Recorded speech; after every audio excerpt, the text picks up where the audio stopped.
All right, so here I have a 1999 GMC Sonoma. Originally, I was not even going to make a video about this because what I was doing I don't think was even video worthy, because this truck needs a fuel pump and I was just going to replace the fuel pump and go on with my life. Wasn't going to make a video about it. There's a million of these videos on the internet. So I got into it, started doing it, and then realized this is going to be a lot bigger project than I had anticipated. So now I think it's video worthy. So what I'm going to do is I'm just going to walk you through from beginning to where I am now. In the beginning, truck no start. Truck need juice to go vroom. Without juice, truck no go vroom. So I determined that the truck didn't have any juice because you have a test port right here on your fuel rail, and it has a little Schrader valve in it, just like your tires. So I took the Schrader valve out, cycled the key, no fuel came out. So then I thought, okay, maybe it's a fuse or a relay. Tested the fuse, it was good. Tested the relay, it was also good. I supplied power directly to the relay, or not the relay itself, but you know, where the relay sends the power. Still no fuel, still no vroom. Okay, so that told me most likely it's a bad fuel pump. Now, follow me to the back. So now that brings us to here. I did not want to drop the fuel tank from the bottom because that just sucks. So I decided to go the route of lifting the bed off, and then I put a 4x4 in the ceiling, crane scale, obviously picked up the bed, just attached these ratchet straps to the toe points. Easy peasy. This whole process with the crane scale and all that and lifting up the bed, all of that took all of, I don't know, maybe like an hour or so. So then that gave me access to the fuel pump where I need to be. Now, here's the fun part. It's always comforting to know that whenever you start a job, that somebody else has already done this job before you. I started in here, I started looking. Somebody else has already replaced this plug that goes to the fuel pump, and they didn't use any type of weather sealing, nothing, no heat shrink, nothing. I don't know how well you can see it, but I can look down in there and see if there's corrosion on every single one of these plugs. Also, no heat shrink, no nothing here. Also corrosion on pretty much all these plugs. And then also, for some reason, whoever wired up this plug, you can see on this plug you have black, purple, it looks like white, but it's really supposed to be gray. And then you have black with a little red line. So the white is your power, the black is your ground. For some reason, whenever they wired this up, obviously you have all of those colors coming out of this harness, and then they had all of these colors here, but then they didn't even match all of the colors to the plug. Like they have the white on the black, black on the white, purple on the black with a red line. Like it's all just messed up because they did wire it up correctly. They just didn't use the right colors, even though they literally had all the colors right here. So I don't know what that's about, but that's kind of irrelevant at this point. To get back to my story, I took a look at that wiring harness and saw all those butt connectors with no heat shrink or anything, and I figured, hey, maybe for once in my life, I'm gonna get lucky. It's just there's just a bad connection. The fuel pump doesn't actually have to be replaced. It's just, you know, one of these wires is a little loose, fix it right up. So to confirm my suspicion, I took my power probe and I hooked up power directly to the fuel pump, thinking that it was gonna run because, you know, it's just a bad connection. No, that was not the case. I sent power with my power probe to the fuel pump, and then it just kicks the breaker, which means that the fuel pump is bad. So then I decide to open up the fuel sending unit, you know, up out of the tank, and then I'm going to show you what I saw. Now, I'm going to try to get you a good look of what I saw whenever I first opened up this tank. Maybe you can see it that way. It's nothing but rust. The entire tank is just filled with rust, which is why the fuel pump failed, because it's clogged up with rust. Moral of the story, this is where we're at. And instead of replacing just a fuel pump, I get to replace an entire fuel tank, which means I get to drop a tank that I didn't want to drop to begin with, which is the whole reason that I took the bed off. So I pretty much did all that for nothing, even though it does give me better access to the top of the tank. So having the bed up probably isn't that bad. And I'm really looking forward to it. I'm so excited. And also, as luck would have it, I don't know what it is about fuel pumps, but fuel pumps will never go out. Ever. They will never, ever in the history of the world, a fuel pump has never gone out when the tank is empty. It's always full. So the first thing we have to do is pump out all of the gas. All right, guys, so before we go any farther, we need to talk about the sponsor of today's video, Wolfbox. Wolfbox has sent me their G900 Pro rearview mirror dash cam. So this thing has some pretty cool features. Number one, it replaces your current rearview mirror. So maybe the one you have is too small, maybe it's broken. You put this on there, you get a fresh new mirror. You also get a dash cam that faces forwards, and then you also get an additional camera that records out the back, and you get a backup camera. This thing has a bunch of really cool features. Let's power this thing on, and I'll show them to you. So first of all, you can see we have this thing powered on. We are now recording out of the front camera for your dash cam. You can also just swipe, and you get a split view, so you can see in front of you and behind you. You can swipe again, and you can get the rear view camera. You also have voice control. So say you're looking out of the rear camera, like we are now, and you want to view the front camera. You can just say, show front camera. And it automatically switches. You want to go back to the back? Show rear camera. And then here we are. We also have some really cool settings. So you can change your resolution. You can go from 1080p all the way up to 4K. You can have different display modes. So you can set it to a default of rear camera, front camera, split screen. You can record sound. You can do loop recording.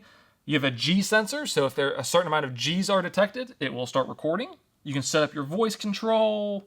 You can flip your mirror. You can flip the rear view camera so that way you can mount it in different directions, whatever way you need. Just a ton of really cool features that really make this thing very nice. So now let's talk about some technical specs. The front-facing camera is a 4K camera. The rear-facing camera is a 2.5K camera. They use an IMX678 sensor with 8 megapixel resolution. So that way you can see it clearly during the day. So if you need to capture license plates or whatever, you can see all that clearly. But you can also see extremely clearly at night. It has 5.8 gigahertz Wi-Fi and an app so you can download your driving footage, which is very convenient. It has voice control, as I showed you. And then another thing that is really cool is it has 24-hour park monitoring. While your vehicle's parked, if something happens to it, someone backs into it, someone hits you with your door, whatever, it's going to start recording, and hopefully you can catch the person. I think this thing is really cool. If you're interested, I will have all of the links and all of the information down in the description below. So my plan is, I'm going to buy a kit that comes with the tank, the fuel pump, and the filler neck, all as like one big kit. So, and also just because I need to get the gas out of here, I'm going to take this filler neck off. And I'm hoping that down this filler neck, I can slide in a transfer pump and then pump out all the gas. That would be my dream. I'm sure it's going to be so crusty and probably not want to come loose. These old hoses just get almost like glued on here. I don't know why I thought that would come off easy. I know better than that.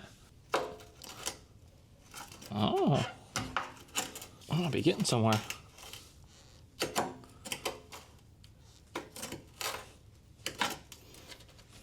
If only I could get this one off. Let's try just a trusty pair channel locks. See if we can't get this thing broke free. Oh, wow. That didn't budge at all. It's almost like it's formed onto the tank or something. Okay, never mind. You don't want to come off? I won't make you come off. I'll just take this hose clamp from the other side. I'll take it off from that end.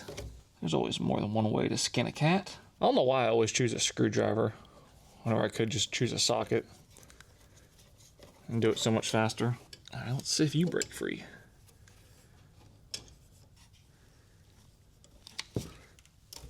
Ah, there we go. Okay. Oh, okay. That works.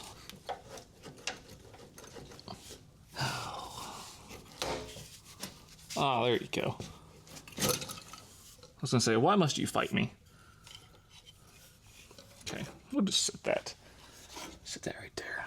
Oh boy. Take a look at this. All right, take a look inside of here.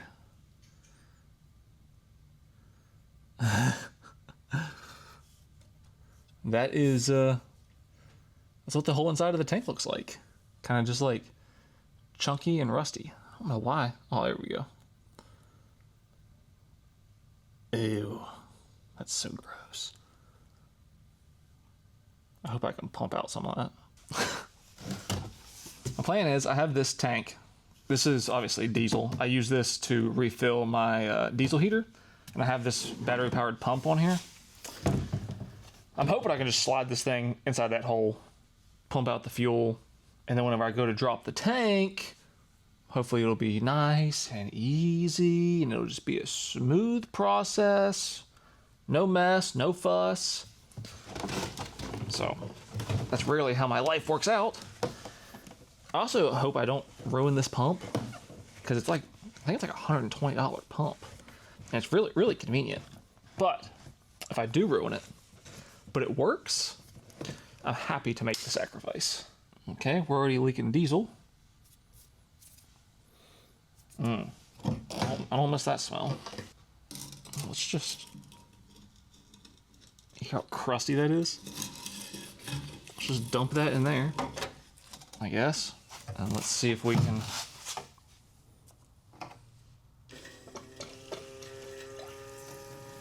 Ooh. Look at this gas.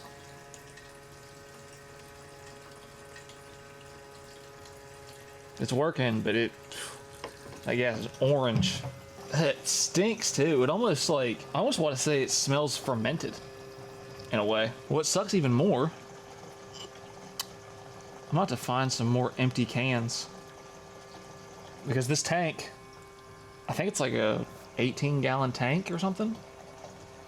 And I only got 10 gallons worth of empty cans here. So I'm about to come up with something, or I might just have to just leave some of it in the tank. Well, we're pumping pretty good. So I'll let you know how it goes. I come back with good news. It looks like there was only about probably 7 gallons or so, give or take. So that's good news for me. It doesn't seem like I have ruined my pump, which is cool. I love that crusty sound whenever I pull this out. Definitely need to wipe that off before I put it back in the diesel tank. Nice. Now my hands are gonna smell like dirty gas. Love that. And so now the real fun starts. We get to pull out the fuel tank. All right, so now we have to disconnect the fuel lines, which are gonna be fun. Now, I've never messed with these before, but they have these little plastic clips that kind of make me believe I should be able to just squeeze that. Oh, okay, beautiful. That's exactly what I was hoping would happen. That one seems like it wants to be a little bit stubborn. Okay. Oh. You're leaking. I don't like that. Now this one. Oh. There Maybe it goes this way. Aha! Okay, that was easy. And now, how do you get out of here?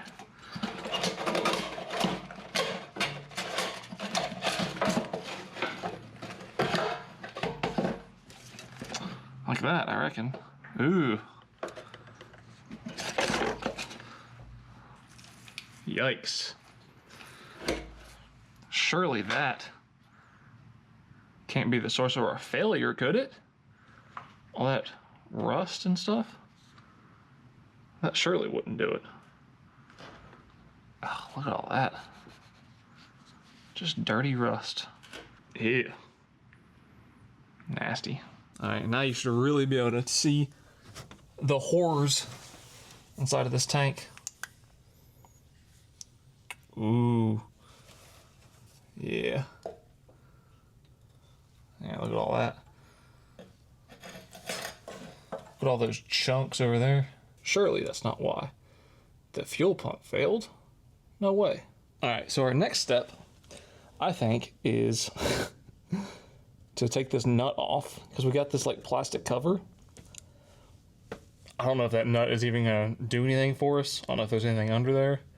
It just feels like the right thing to do, because I've never pulled one of these fuel tanks. Unfortunately for me, I think there might be a good chance that the drive shaft is gonna have to come out, because this thing is so like tight and compact.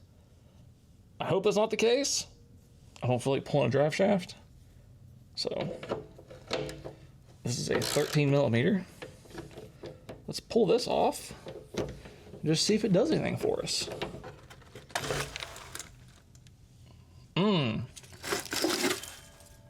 Oh yeah, tons of dirt. That's what it did for us. Love that. I hope there's no spiders in there. That thing is just packed full of dirt. We'll just put that right back there so we don't lose it. Okay, where's our tank strap? We got one right here. That one seems to go around this bracket, which I'm pretty sure this bracket has to come out. So that's cool. Love that. And then our other one seems to be up there. Let's take this one loose first, I think. That looks like a 15 millimeter. Watch this. It's gonna be a 15 millimeter first try. I am so good. Why did I ever stop being a mechanic? You know, it's just incredible the things I can do.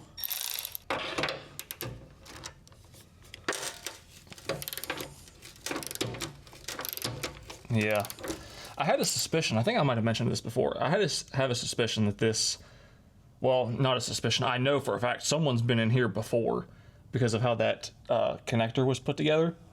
But like all of the bed bolts were loose. This tank strap is loose. But basically everything, you know, it doesn't seem like it's the factory torque spec. And it also, as rusty as this thing is, most of these things, if they hadn't been taken apart recently, I don't know, I would be shocked. I love all the leaves. Okay, well, the ratchet's not gonna work. You know what I love more than dirt? Wet dirt. That's just my favorite. I just love that. Okay, now we're running into the... Maybe this thing hasn't been taken out for a while. Because now we're hitting the rust and the strap is starting to twist. I don't love that. What if we just hit it with an impact? What do you guys think about that? Hit it with an impact, hope for the best? Who thinks this works?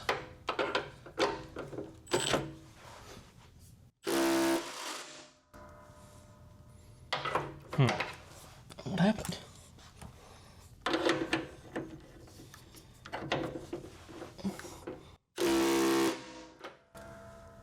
Wow. Didn't even spin.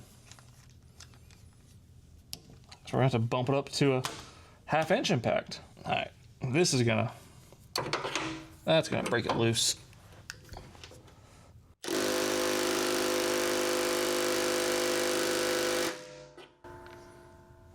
No, it's not. Huh, because I can spin it with a little 3/8 ratchet. I guess it's got too much play in it.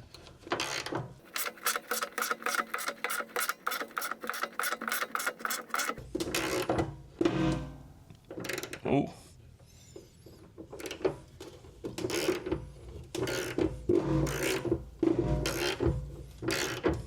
Come on. My eyes are burning. I think these fumes are leaking down onto me.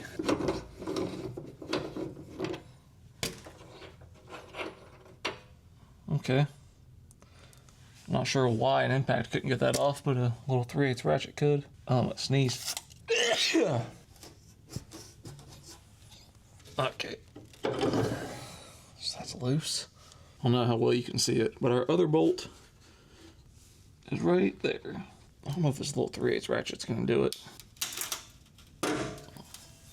Oh, you know what I love? What I love more than anything is whenever rust falls in my ear.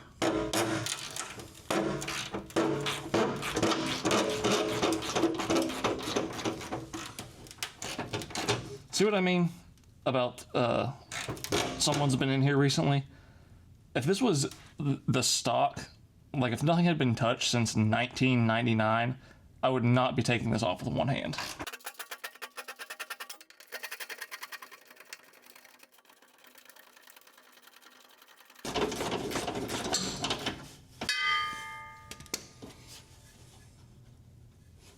Nope. Not getting that with just my fingers. Good grief. How long is this thing?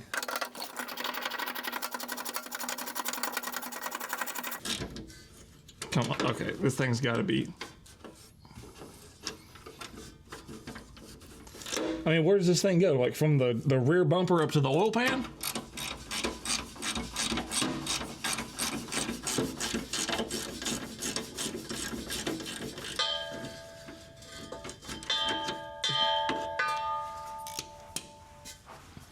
It's got to be just spinning or something, right?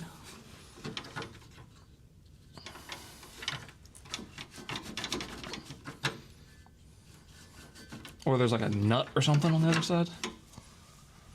There got to be something going on here. Come on, what's going on here? Maybe not. That thing just looks long. Oh. If I would have just been patient for 2 more seconds. Oh, I mean, that's not a bad sign. The tank just wants to come out. It's begging for it. Don't mind if I do.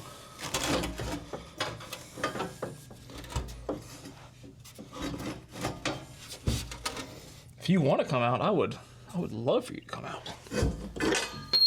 All right, first, let's, you're not gonna come out without this bracket, are you? All right, so this bracket right here is gonna have to come out. And I believe there was this one bolt right here that was only halfway in.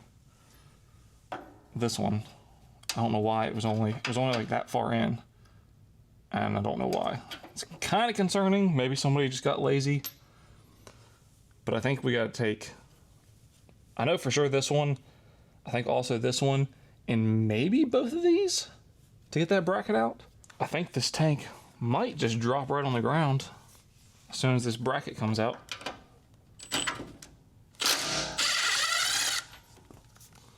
Okay, that was shockingly easy.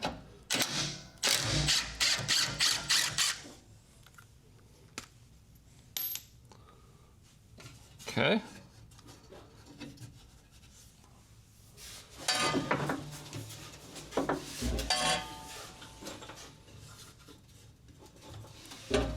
And I think we're going to have to take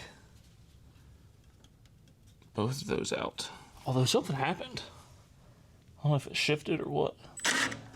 Oh, those are a different size. Or at least that one is. You know what? I just think one of those might be the one. But I'll have to use a wrench, which sucks. 13mm wrench. All right, let's see here. It's really not a good spot. You know what I might do? I might put one of these top ones back in so it doesn't just fall. That way I can get this bottom one out without having to worry about the whole tank just collapsing once I get it out. See, and that took a lot of pressure off this bolt too. I'm so smart. I am convinced, I don't think they could have put this bolt in a worse spot. Let me see if I have a ratchet wrench. I don't have any metric. I do have a 1/2 inch, but you know, 13mm 1/2 inch. That's basically the same thing. I know you're just barely finger tight. Just let me take you out of there. Haha. Okay, well, I don't think I'm gonna be able to get it out because of the emergency brake cable, but it's loose. When I take this bolt out, the whole thing should just fall.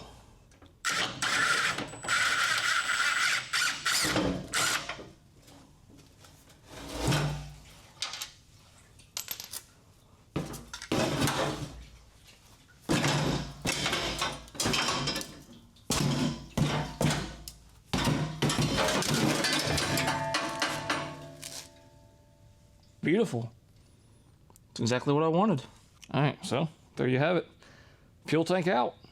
I'll come back whenever I have a brand new fuel tank to install. All right, it's the next day and we're back. Oh, wow. My voice kind of echoes inside of this tank. We have new fuel tank, new fuel pump sending unit combination, new gasket, new snap ring, also a new filler neck. So hopefully within the next couple hours, this thing should be running, hopefully within the next couple hours. So let's get to work. All right, so let's go ahead and put this gasket on here, or O-ring, whatever you want to call it. Go right there, nice and easy. Fish that down in there.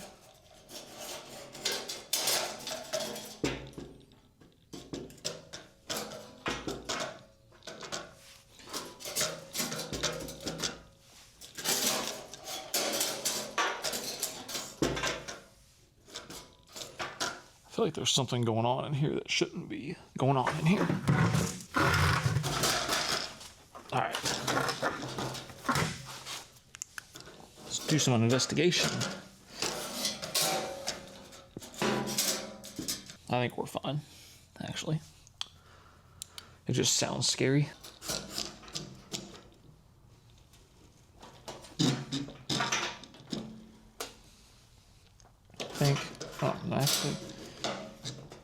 I think that tab goes right in there.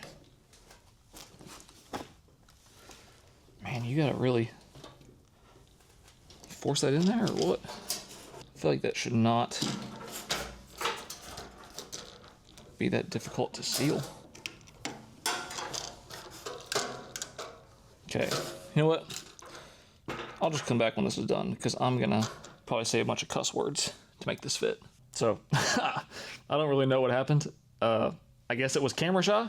Once I turned the camera off, I was able to just kind of put the snap ring on and then just work it around and everything went together fine. So, now we got to put the tank strap on.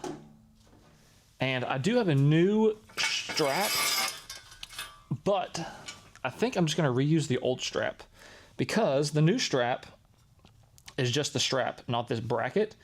And this old strap is riveted in. And yeah, the old strap is obviously old, but it's not that bad. So I think I'm just gonna reuse it. So I don't have to drill out the rivets and then mess with all that. Because, you know, why go through all that, especially if I can just reuse this old one. I think using this old strap should work out just fine. As as long as I can get it bent around where it needs to go. Oh yeah. And I will steal the new nut. You know what? Maybe this nut doesn't thread onto this. Maybe that new strap is a new nut and a new thread size. Well, that sucks. Where's my old nut? Found the old nut.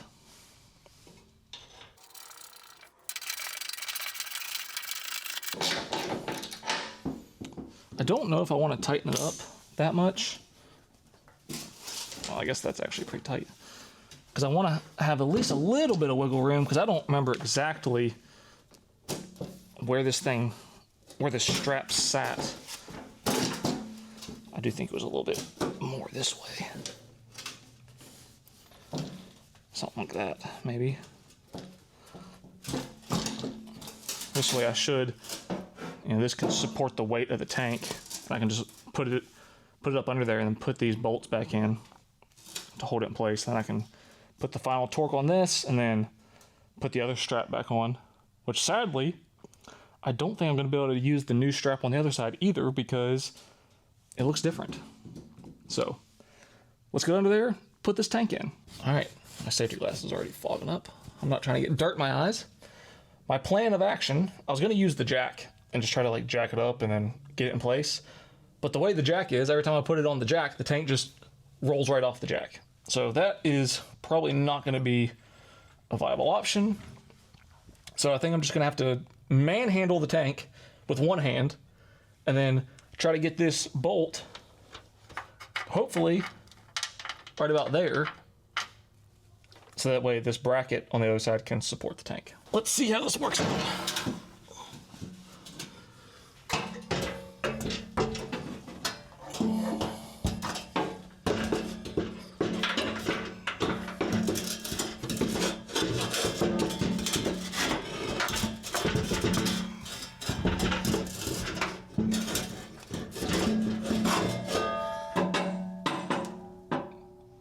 Why are you not fitting?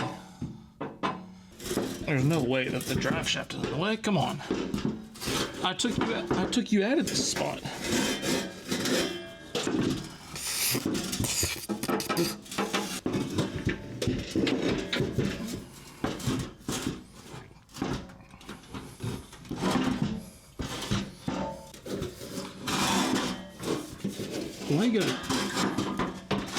Why you gotta be this way?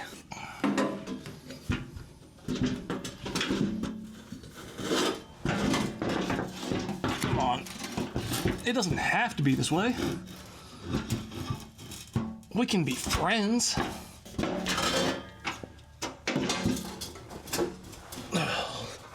Is this tank bigger than the other one? I'm gonna get those fuel lines out of the way as well. Those things are gonna cause a little bit of an issue. I don't know, 1/4 inch away from fitting. Let's get these fuel lines out of the way. I just need something to kind of hold them up a little bit. That way they don't get caught on my tank. Yummy. That's what I wanted. Now those hopefully won't get caught on anything. All right, now here's what we're gonna do. You're going right into your spot. No fuss. No arguments. I'm gonna put that bolt in there. And you're gonna be good, okay? So don't be arguing with me. Just go where you need to go. Just go to your home.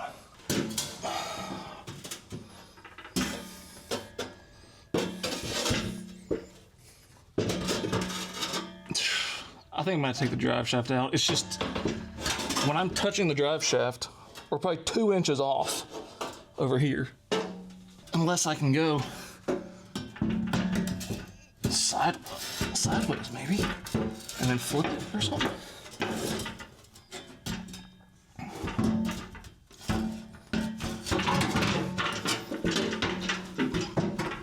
Oh, come on.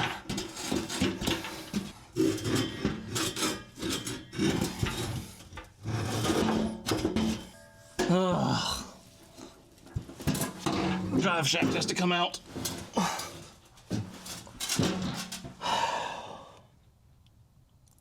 I think this tank is a little bit bigger or something. Hopefully the drive shaft goes back in once it comes out. Okay, new plan. Before I go pulling the drive shaft out, because I just do not want to do that, I took this strap loose, because I took this strap loose to get the old tank out.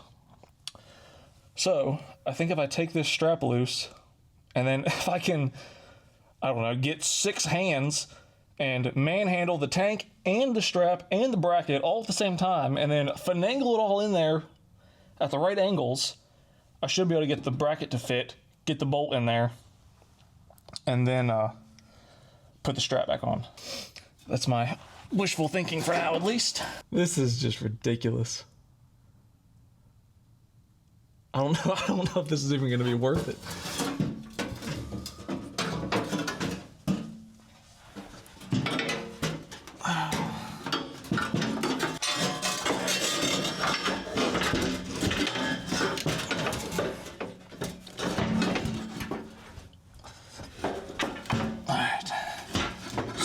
You're in there. Let's see if I can get it. Oh yeah, if I can get my knee in here. Oh, we might be cooking with gas now. Oh. All right. Now where'd my bolt go? No way. Where's my bolt? No way. Maybe I can get another one with my foot. Come here. Oh. All right.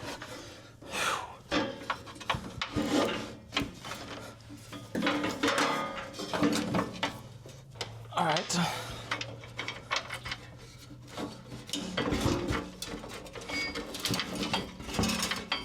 Come on. Oh, we got one. Okay. Oh. This is really painful. This angle. I don't even have the right size. Oh. Come on, just sit right there for me. Let me get, I'm severely underprepared. Maybe I can.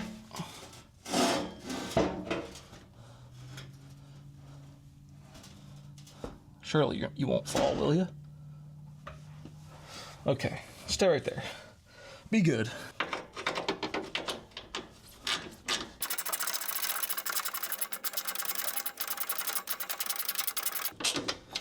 All right, we are not pulling a drive shaft. Oh, that's a small victory. And then now maybe we can get this other tank strap in where it needs to go. And then, yeah, put that right there.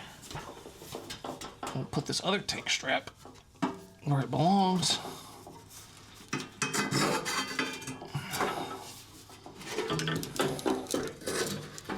I'm not entirely sure what we got going on here, because this is in the right place. This other tank strap just doesn't look like it's gonna fit in a million years, which is not great. I think I've got everything positioned in a way where I might just be able to get this second strap in. Let's get that bolt in there. Oh. This extension is going to be a little bit too long, I think. All right. Now let's put you right there.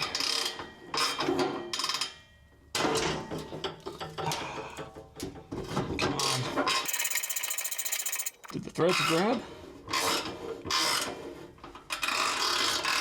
We might be home free.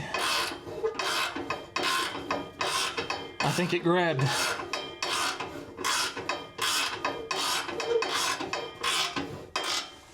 Okay. Whew. So that grabbed.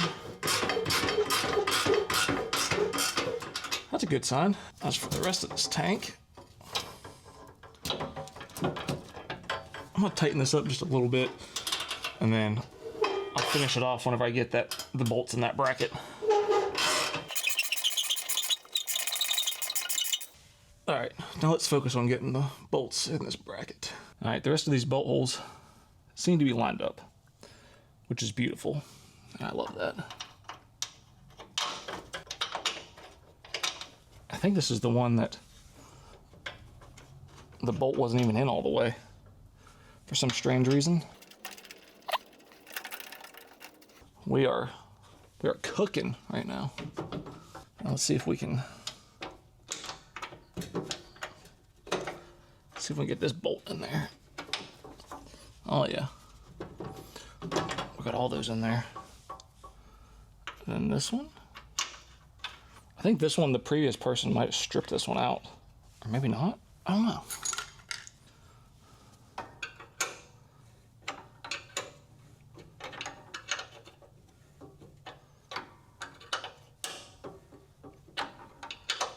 Yeah, there definitely is something weird with this one. I think it got cross-threaded at some point in its life. That's probably why whenever I was taking this apart, it was sticking out this far. So, whatever.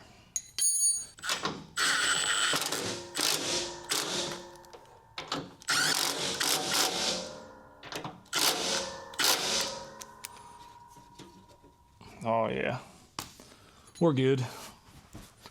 Now I just gotta sit here and finagle with this one. I won't make you suffer through that. All right, tank straps are mounted. I think I showed you the brackets on. Tank's secure. Didn't have to drop the drive shaft. Everything's pretty much good. Now we just gotta hook up the fuel lines. And I stole these two plastic things off of the old pump. So hopefully all this stuff is good. Oh, then we have to wire up the new plug. I might do, I might not do. So take these protective caps off. We got a big one. Goes over here.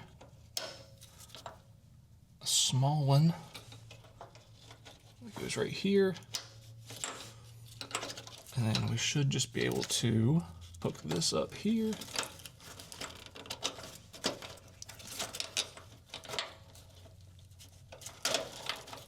Don't you start a fight with me now.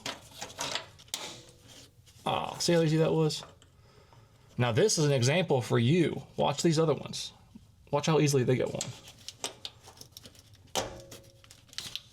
See? Now look how easy that was. Now let's see if you can do the same thing. Ah, see? Sometimes you just got to give these things an example of what they're supposed to do, and then they'll cooperate. I really hate that this wiring harness has been spliced into so far back. So I'm gonna have to, I think I'm gonna have to unwrap some tape or something here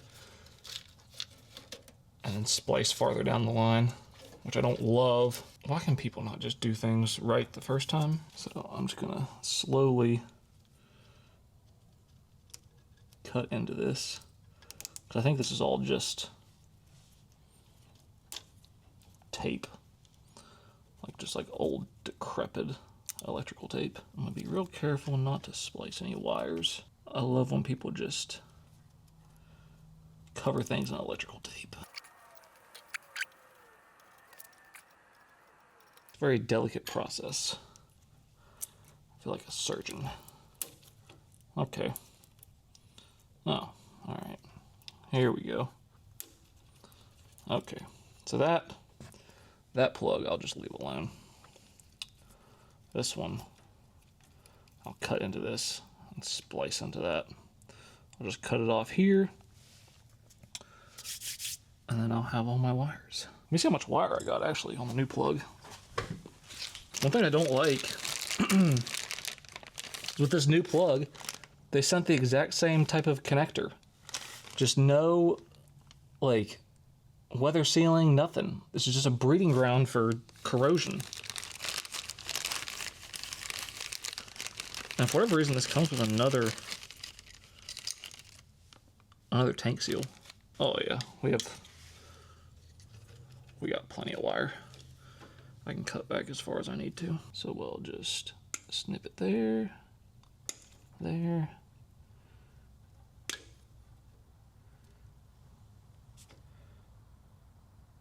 Orange. So I'm assuming orange with a black line is what actually goes to the black with a red line? Or the thinner black? My good crimpers seem to have grown legs and walked away. So what I'm going to use are these. These are the same, kind of the same things as the other ones, except for these ends are heat shrink, and they have like a glue inside of them. So when you heat it up, the glue will ooze out onto the wire and then weather seal it. I really like these.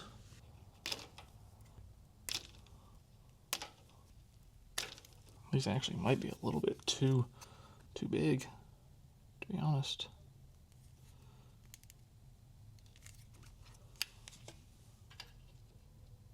No, that's good.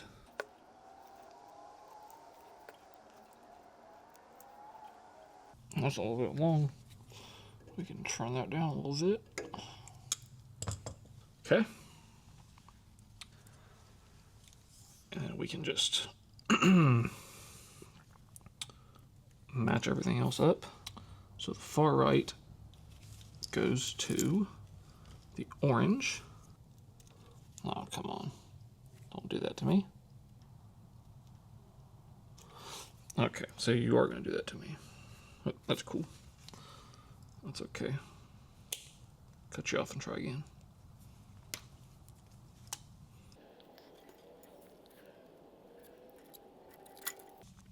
I hate these crimpers. Okay. And our white goes to, or our gray goes to gray. That's our power. And then our purple obviously goes to purple, and then black goes to black. I'm getting kind of shaky, so it must be time to eat. Alright, and then we'll just plug this in here. I believe that's for our fuel level. It goes in there. Alright, I will heat shrink these. I just want to see if I want to make sure this thing runs first before I go too far. Now we're going to add our filler neck and gas. Let's just put this little glove on here just to try to prevent any dirt from falling inside the tank. I am going to be reusing the old hoses just because for some reason I didn't even think to get new ones. So, do have a new fueler neck though.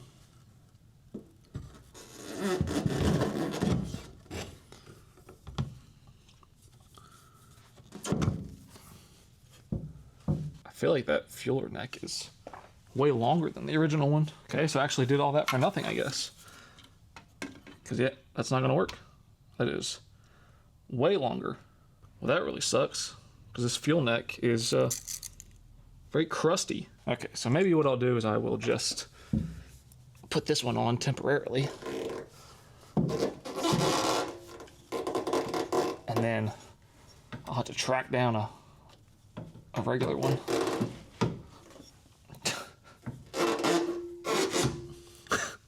Okay.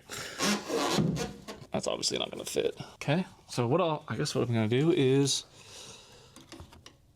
we'll just leave the vent open because that's kind of irrelevant, honestly. All we're trying to do is just get some gas in it and just see if it works.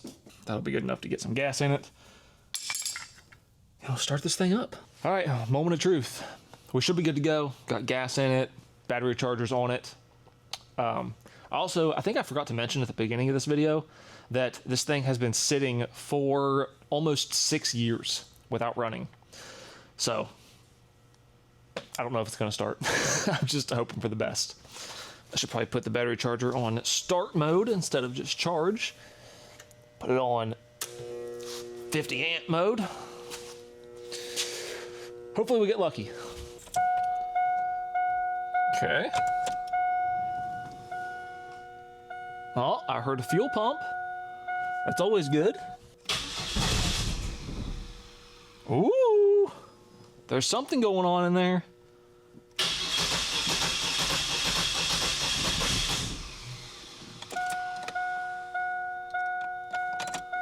Let's cycle that pump one more time.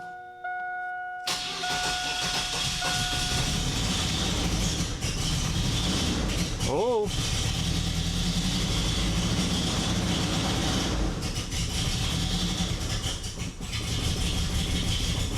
Oh.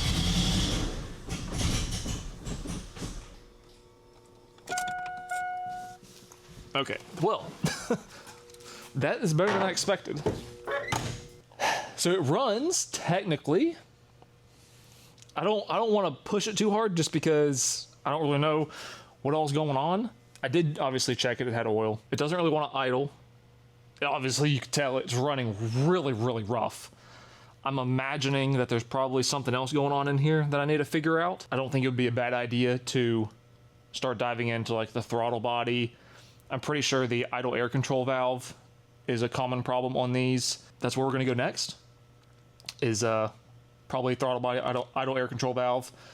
We'll look at that stuff and then see if we can get this thing, you know, idling smooth and not like bucking and kicking. So we'll start diving into that. So as you can tell, this definitely resembles an engine that's been sitting for a long time. Also, I've never worked on one of these 2.2 liter GMCs ever in my life. So if I look like I don't really know what I'm doing, it's because I don't. So I'm pretty sure that this guy right here is our idle air control valve, which is kind of what I'm the most interested in. But we might go ahead and tear into the throttle body. And, actually, we might just tear apart half the thing just to see what all's going on in here. But I think a good place to start is going to be that idle air control valve, see if it's working. So this should be very easy. Should just be able to undo that plug. Wow, the plug actually looks really, really good. So that's surprising. Got a little vacuum line here. Actually, I might just leave that alone. Looks like this has 2 Torx. That didn't snap, so that's a good sign. Oh, that one didn't snap either. Okay. I love that for me. That's always a really good sign. Okay, do not lose the bolts. Okay, I thought I might have been in trouble there for a minute.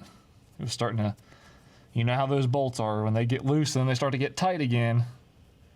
Kind of makes you nervous. Oh yeah, that one's kind of corroded. Yeah, maybe it's not corroded. Maybe it's just a thread locker or something. Okay, now are you going to come out of here easily?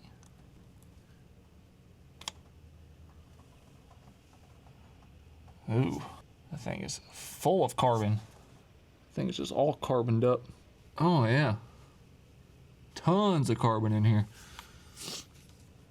That's not great. I don't love that. I think what I'm going to do next is just start taking apart the intake, because there's a healthy amount of carbon inside of there. So I imagine that the whole throttle body probably couldn't hurt from a cleaning. Just go ahead and start taking all this stuff off. All these rubber boots are sealed on here pretty good. Why do you not want to come? Oh, there you go. There we go. Got another one here.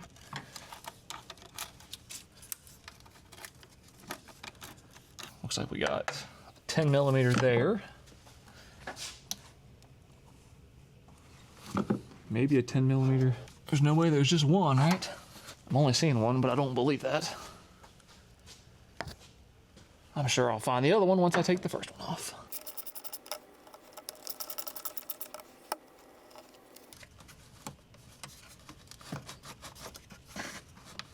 Really? Is it really just one? No way. Let's be responsible. I guess we'll take that off, even though I don't think we have to.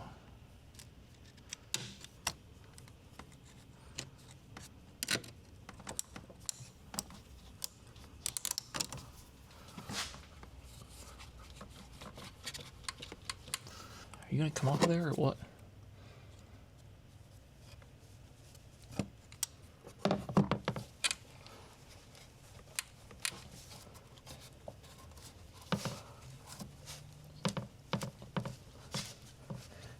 Come on.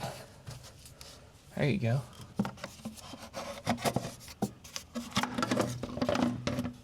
There you go. Get that out of there. Alright, what are we seeing here? Lots of carbon's what I see. Tons of carbon, actually. You know what I'm also not seeing? Not really that clean of a path for the air to get through there.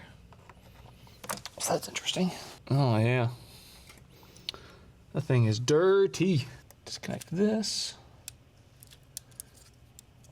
Honestly, don't know what that is. Maybe throttle position. These wires are very stiff and crusty, like they've been baked on. Disconnect these vacuum hoses. Oh, you're gonna be fun, aren't you? Oh. Nice. I just snapped off. That line is just completely baked. Okay. I guess we'll have to find out where that line goes. So it looks like, to me, just more 10 millimeters. Okay.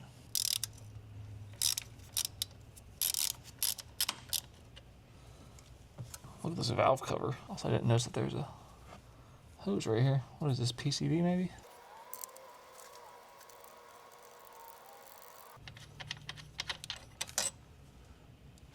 Oh, great.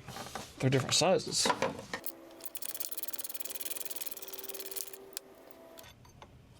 Okay, another long one. Now, I don't know what we do about you. That acts like it should just pop right off. Experience has taught me better than that.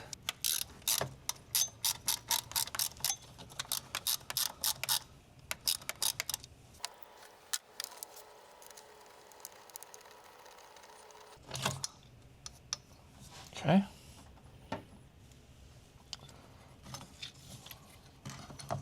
Let's not lose this bolt. Okay.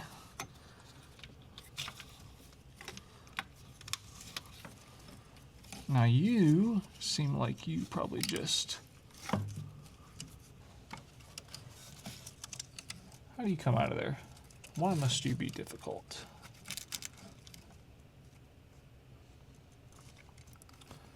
I don't want to break it, because it's not horrifically dirty, but it looks like you could just kind of put a screwdriver in there maybe and just pop that thing out. I don't know how this one comes out. This one looks like it literally just pops right off. Oh, okay. So that one does pop right off. Now you... Why don't you just pop right out? Huh? Oh, wait a minute. I think you do. We'll just put a screwdriver right here.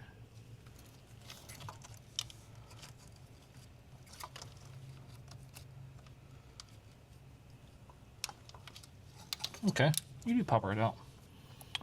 Aha! We win! So, here it is off of the truck. You can see we're pretty carboned up. Right there is where the auto air control valve goes. See the back side. Not that dirty, but also not that clean.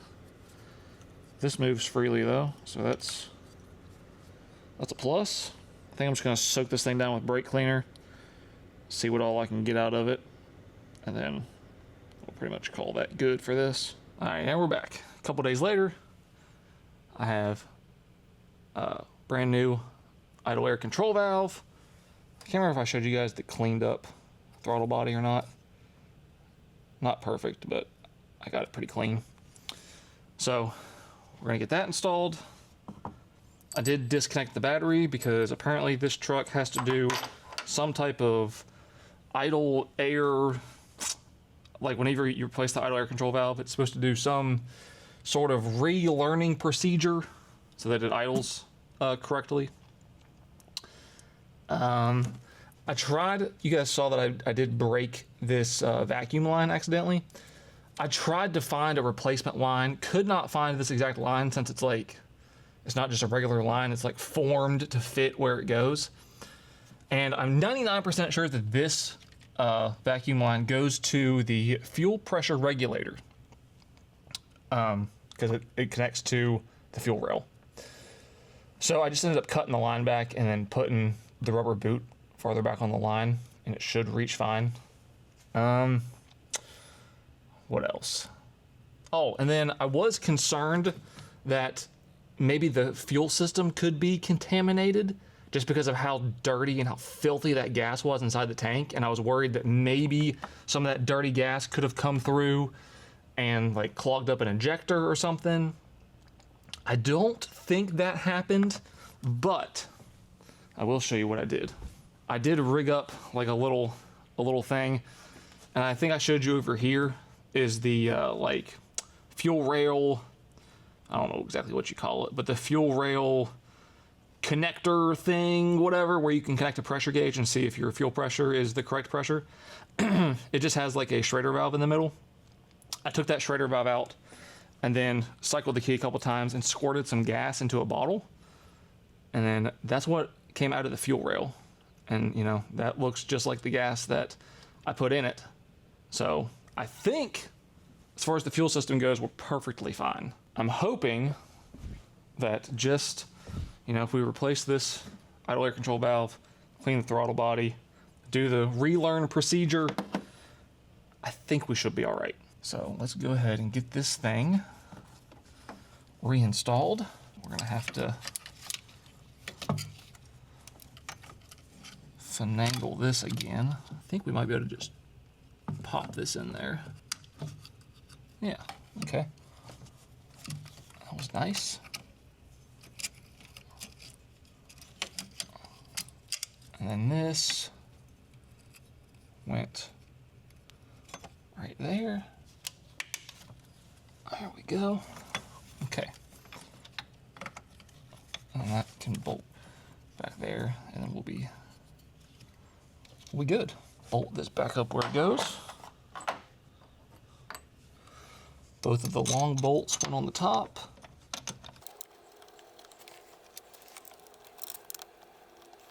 If you guys have never worked on anything before, a little tip: always start your bolts with your fingers. It will save you so much time in the long run. Whenever that one time you don't, and then you end up stripping something out, and then you're kicking yourself because it would have been so much easier if you just did it by hand. Ask me how I know. I've been there. Where do you go, buddy? I might be making a mistake with this decision, but I think I'm gonna, whenever I start this thing back up, I think I'm just gonna leave the intake off, or not the intake, but that box that goes here, just because I don't think it's gonna make a difference, and it's kind of annoying and in the way. I just don't think a little bit of unfiltered air for a short period of time is gonna hurt this thing, but maybe I'll have a change of heart in about 5 minutes, and I'll go ahead and put the box back on.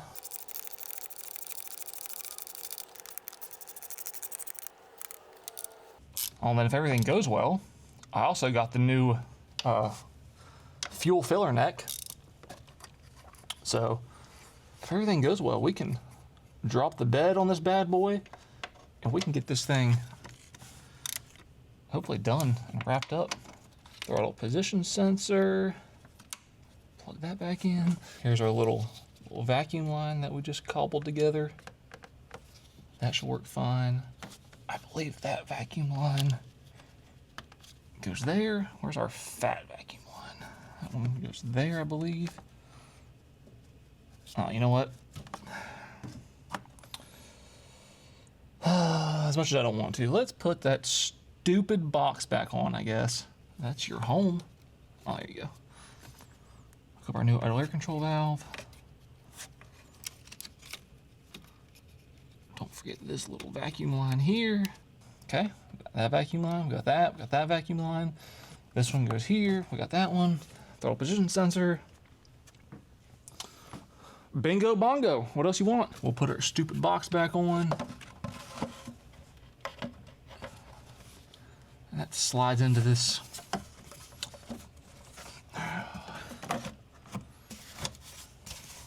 There's a hose back here that I'm pretty sure is the PCV.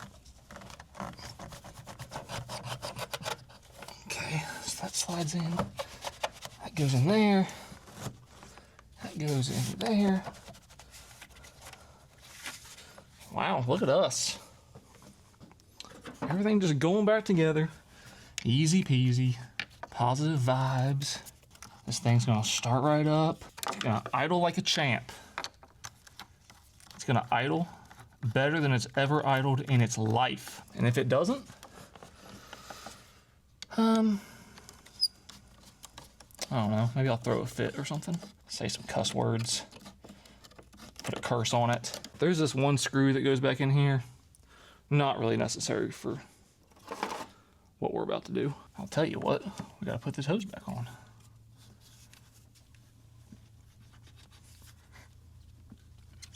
I think that is all perfect. Everything should be. Let me just give everything a little once over. We got the connector, vacuum hoses, that's tight, that's tight. PCV valve is hooked up. I did put the Schrader valve. Yep, I put the fuel Schrader valve back in there. You always gotta double check this stuff whenever you're not, whenever you go a couple days between working on stuff. Both these are hooked up. Okay, I'm gonna hook the battery back up. Let's fire this bad boy up. Moment of truth. Let's flip this thing on start. All right, come on, you can do it. Now, I'm not supposed to touch the gas at all during this process, I think. And it's supposed to idle for like, something like 10 minutes, I think.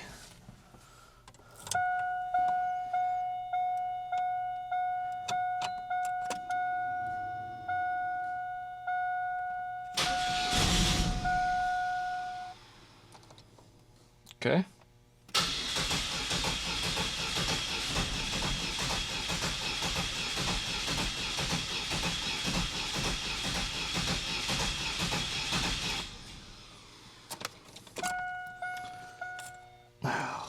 I'm gonna have to bump the throttle, I think. Which makes me think there could be a deeper issue that I haven't got to yet.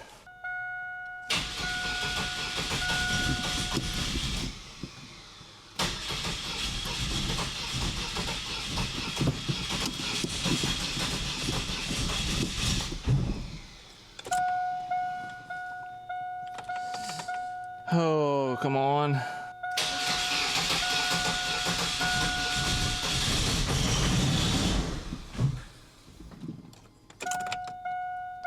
This thing just does not want to idle.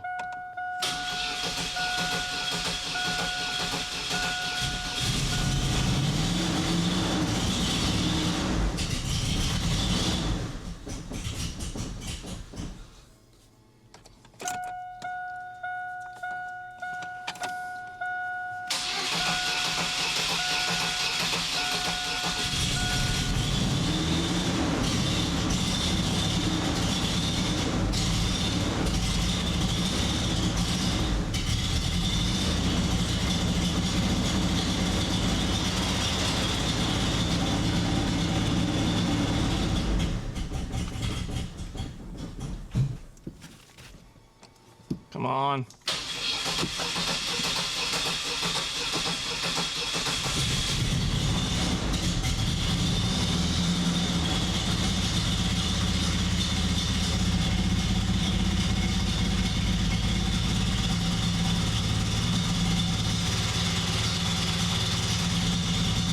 It seems to be running all right, but that's me holding it at 2,000 RPM.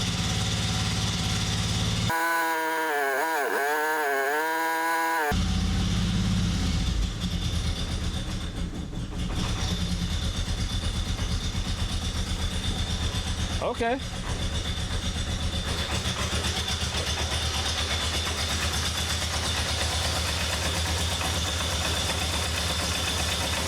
I mean, that's 1,000 RPMs, but it's not very happy.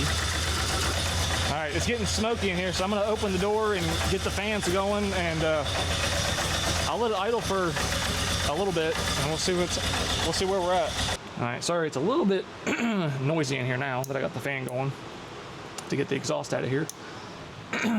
But what I have determined is I took the intake back off, I unplugged number one spark plug. Engine runs the exact same. So that means that we're either not getting spark or we're not getting fuel. I think I would rather it be spark because I do not want to have to take all this off and get to those injectors and the fuel rail and everything that's under there. So we're going to lean towards spark, and we're all going to say a little prayer to whoever it is you believe in that I can pull this spark plug out of here with no complications, and that everything will be fine. It's moving.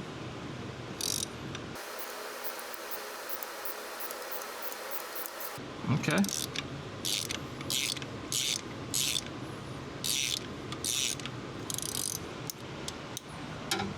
That's what I needed. That's for my socket to get stuck down there.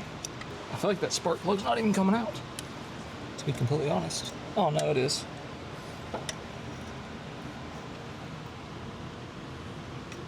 No, we got it. It doesn't look horrible.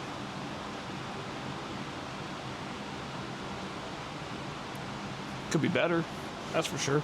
So why don't we do this? Why don't we plug this thing back in here? We'll just set it like right there, maybe against the ground. And I'll have you guys watch it and we'll see if it's got a spark. All right, you guys watch that spark plug for me. You tell me if you see any spark.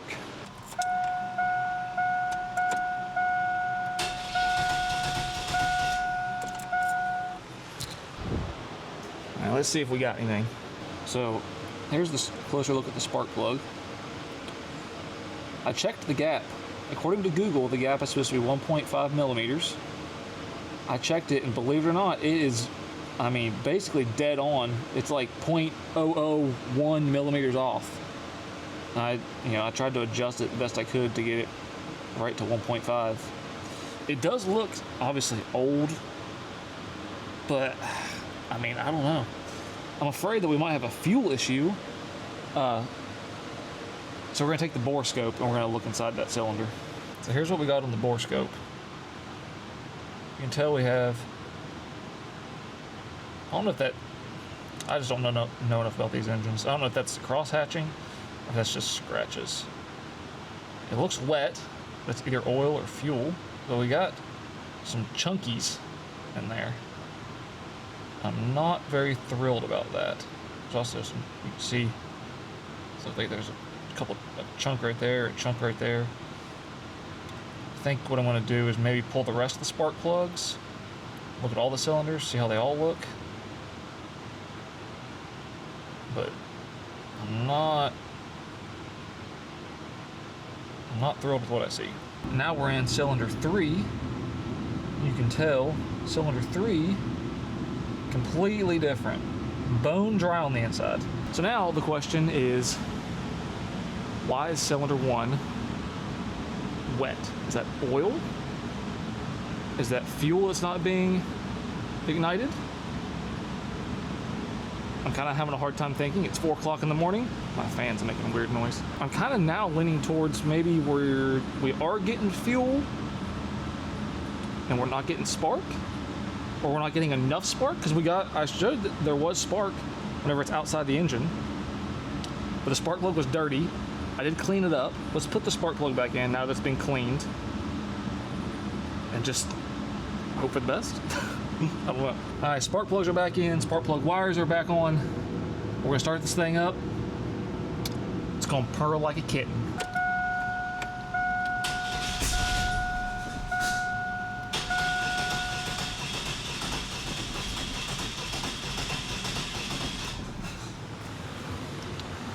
Maybe not.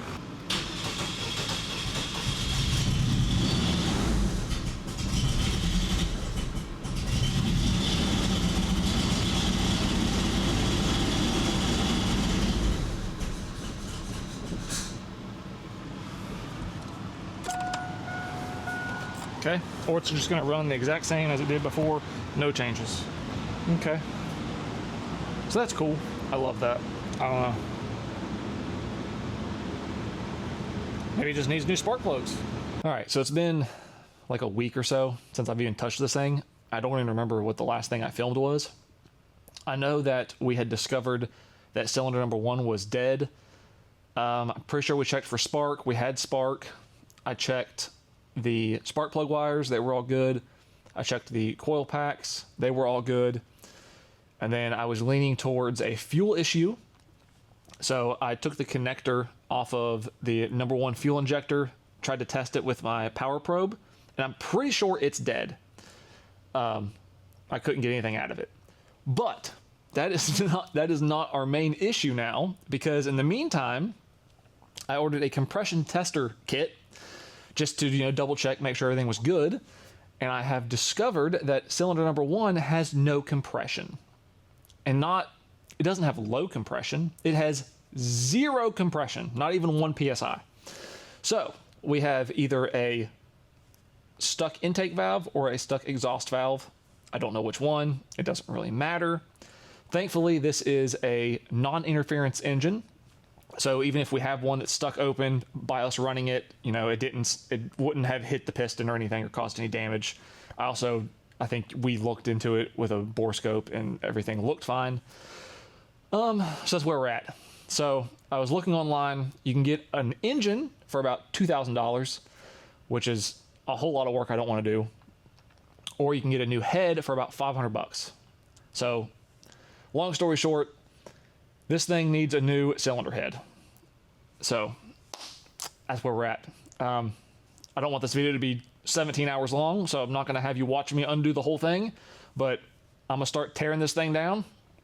And if I get to some place meaningful, I'll show you what's going on. All right, time for an update. You can see where we're at.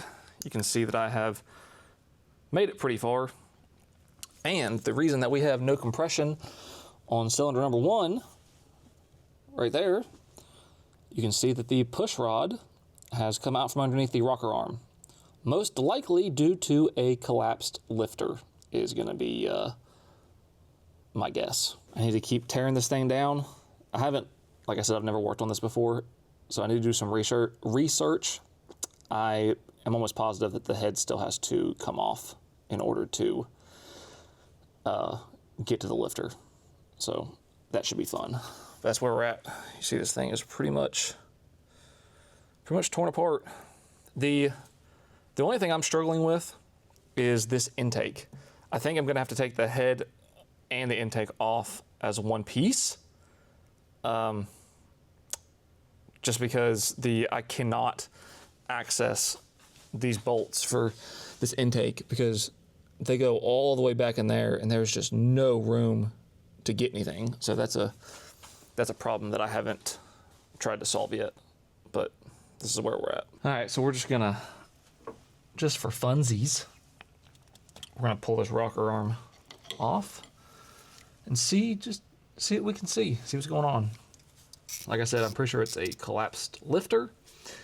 I do have cylinder number 1 at top dead center, although I don't know if that matters on this engine or not.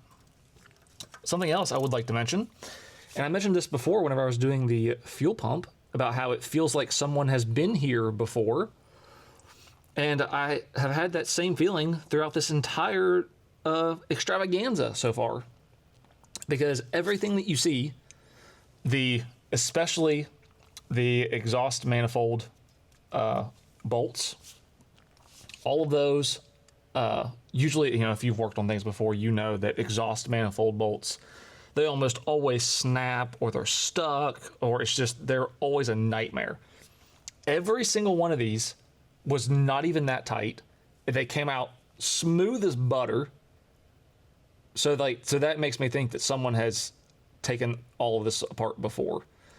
I mean, if I had to estimate, I would bet that these exhaust manifold bolts, I bet they were probably 10 pounds of torque, maybe. I was able to break them free with a little 1/4-inch ratchet, this little guy right here. I was able to break them all free, and especially the ones that were deep underneath, I had to cram my hand in here, and I was able to just like with 2 fingers reach in there and just break them free. So that really makes me feel like someone has been here before. Also, this thing obviously has an oil leak from somewhere, because this entire thing is covered in grime and oil. And I'm almost 100% positive that was coming from the valve cover gasket, because every single bolt on this side of the valve cover was literally finger tight. I just put the socket on it and just spun it off. So someone's been in either that, or this thing has just vibrated everything loose somehow, which I don't believe. I think someone has been in here before. Anyway, let's take this off. Oh, that wasn't loose, so that's a good start. What are the odds that we could just put that back on there and be good to go? That would be crazy. Okay, there's our rocker arm. There's our push rod, which doesn't seem to be bent as far as I can tell, which is good. I'm not sure what I want to do here exactly. Yeah, you gotta take the head off to get the lifters out. That sucks. What are the odds that we can just put that back under there and then and just be good? You know what I mean? Could we ever get that lucky? That would be like a miracle. I don't know what the torque spec is supposed to be, so we'll just go right there. All right, let's rotate this bad boy by hand. Let's just see if we get some movement.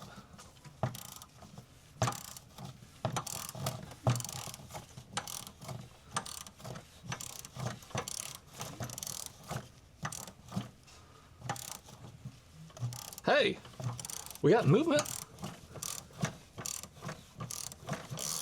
That went down just fine.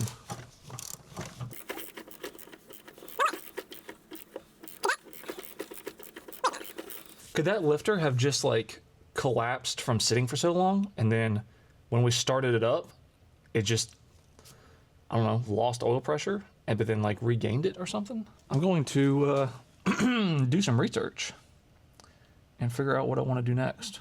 Okay, so just for fun, what we're gonna do is I put that, I'm so tired, I'm losing my mind. Push rod back underneath the rocker arm. And I want to do a compression test just for fun, just to see, maybe the compression comes back. Maybe everything works normal. Maybe I'm able to completely just put this thing back together and everything is fine and dandy in life, which will be cool. But it's also kind of going to be annoying because that means I went through all the trouble to take the exhaust manifold off, and I did a bunch of other things that I didn't have to do. Hindsight's always 20/20. I probably should have just done the bare minimum from the start that I needed to do just to take the valve cover off to see what was going on. From what I understand, typically collapsed lifters are not going to fix themselves. So let me get this in a position where you guys can see it. You guys can keep an eye on that for me. I don't think there's anything in the way that can be damaged by me turning this engine over. I guess we'll find out. Hopefully the battery has enough juice to just give me a couple cranks.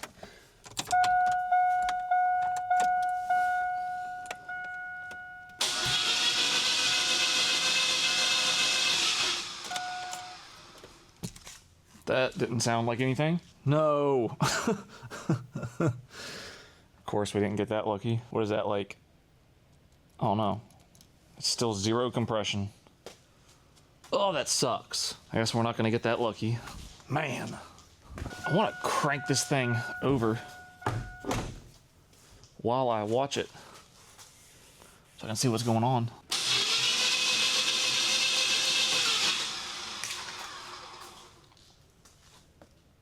Yeah, nothing. Not even 1 PSI. Let's do it this way. I'll let you guys watch it. And then you can tell me if there's anything going wrong.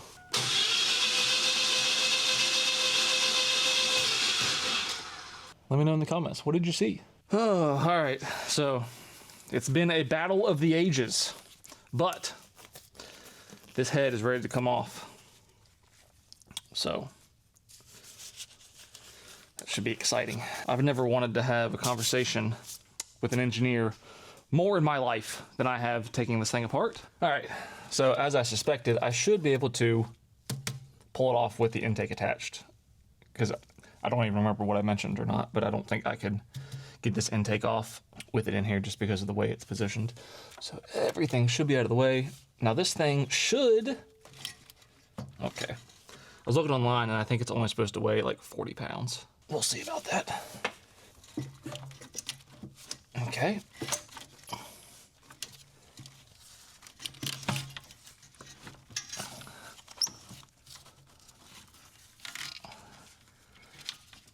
Fuel rail is getting caught on the transmission dipstick. All right. Obviously, I will put it back in more graceful than this. Ooh. All right. There's our pistons. Man, this thing,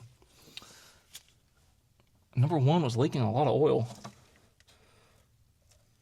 There's our head gasket. Oh, wow. Yikes.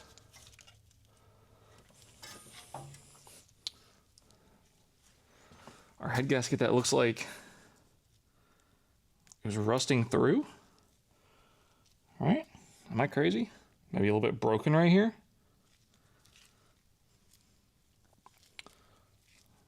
Wow, I think this thing might have needed a head gasket anyway. Maybe this one was on its way to blow. You can see cylinder number one, got that oil in there. I think all the rest of them are pretty good. Next on my agenda is to take out the lifters, which you can see right there. We should just be able to take out that bolt and then lift up that that thing that I don't remember the name of right now that keeps the lifters in there. And we should be able to pull out the lifters. And we should see a problem with this one right there. Maybe. So let's get to it. It's so annoying to work with gloves, because I usually wouldn't, but when you're trying to film everything, you can't get your camera covered in oil and grease. So this is a 10 millimeter, and that felt not very tight. No, I don't know what the torque is supposed to be on that, but it wasn't very much. I'm also slightly concerned about this.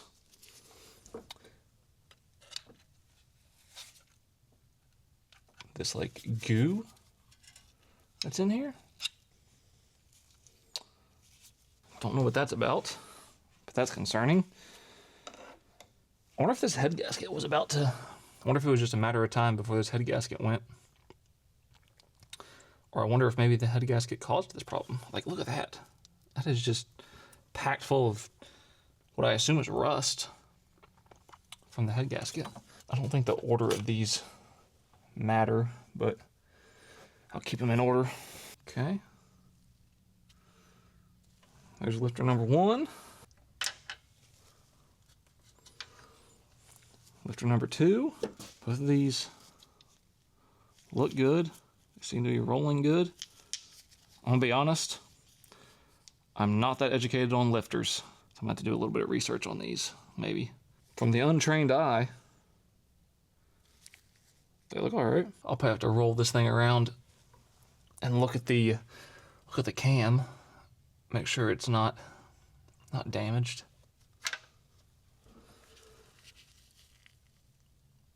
Yeah, that looks the same as all the other ones. Wonder what happened, because these all look pretty good. I don't think I'm going to keep these in order, but I don't think it matters, because I think they're all the same. Yeah, visually, I don't see a difference in any of these.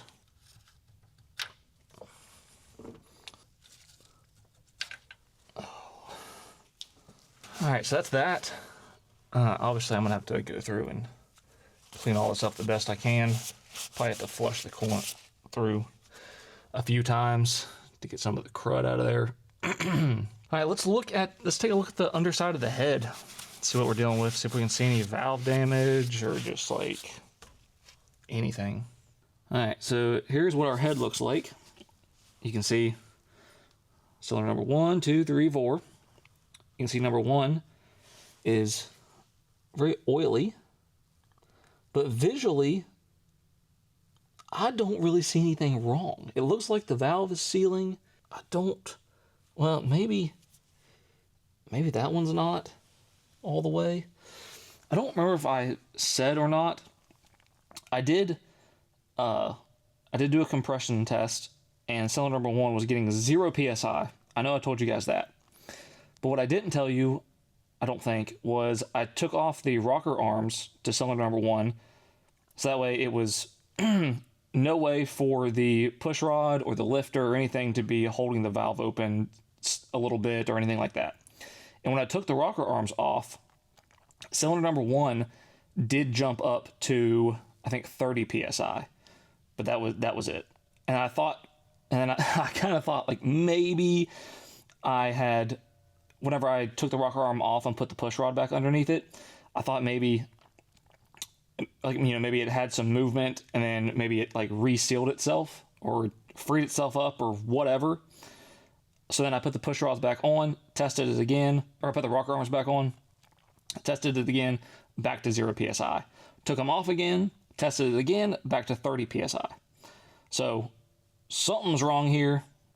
Don't know what. All the other cylinders, I think they were all like between 120 and 125 PSI. So they were all pretty much equal. That's where we're at. I'm going to order a new head. Of course, a new head gasket, intake gasket, exhaust gasket, and probably a whole bunch of other stuff just to make sure everything is good to go. New head bolts as well, of course. I will get back with you guys whenever all the new stuff is here. Sorry about the fan noise. I'm not trying to freeze to death. So we got our head here, clearly. We got to take off this wiring harness for the injectors. Take off this fuel rail. Pull out the old injectors. I am getting new injectors. I tried to just get a new fuel rail and a new wiring harness and a new intake, so I just wouldn't have to do any of this. And just, because I'm already this deep, it just would have been so much easier. But I could not find the intake, the wiring harness, or the fuel rail. But I did find injectors. So we're going to have to reuse all of those. These stupid little clips on them that, to be honest, I'm not even sure how you're supposed to take these off. They really just don't even make any sense. I took number 1 off, but I don't really remember how. Oh, maybe you just squeeze this? No? That seemed to just break it. Cool.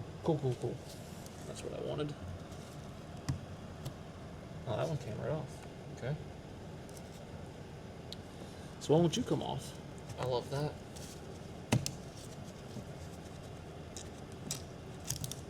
What if we just did this? What if we just pulled the fuel rail off? These clips just slide right out, right?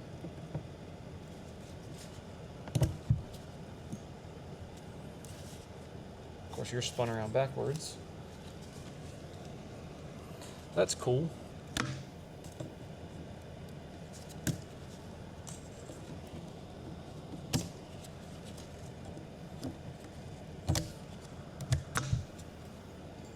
Come on. Let's get you out of here.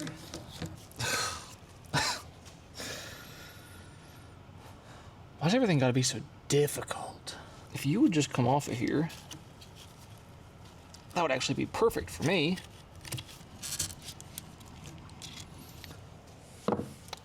Okay, let's try a screwdriver. See if we can get that in there.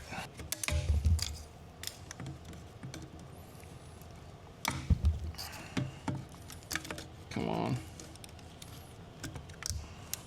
That's how you're gonna be? That's how you're gonna act?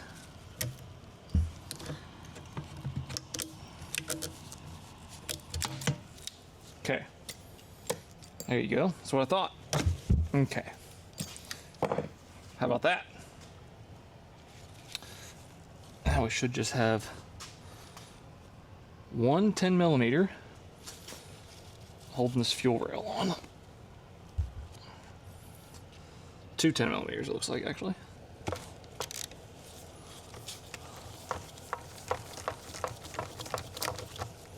It's crazy how everything in this engine just feels like it's been taken apart before.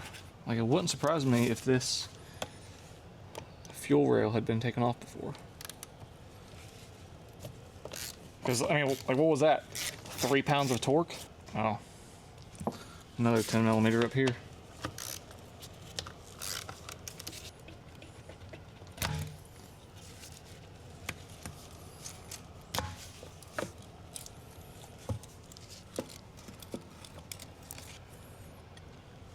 Okay. Nice. All right. We'll worry about that connector later.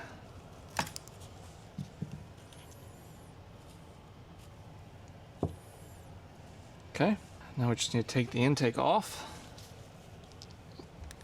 And then I get to find out if I got the right intake gasket, which hopefully I did. And that looks like a 14. I'll try a 13 first, because it's the first one I found. Yep, it is indeed a 13.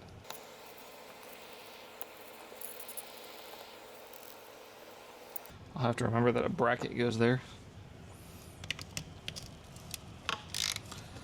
Of course, I need a deep 13 for that.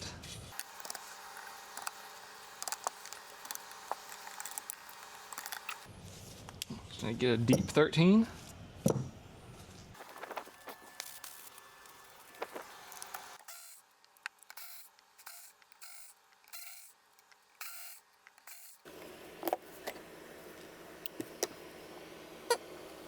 It looks like I probably got the right intake gasket. And I do not think I ordered intake manifold bolts, so I'm gonna have to pull those studs out. I'm gonna assume, I went with a 5. I think there were 6. Yep, there are 6. Yeah, look how easy that is coming out of there. Either whoever put this together just like didn't really torque anything down, or I am just hitting the, like, or I should just go buy a lottery ticket. I'm just having the best luck of the century.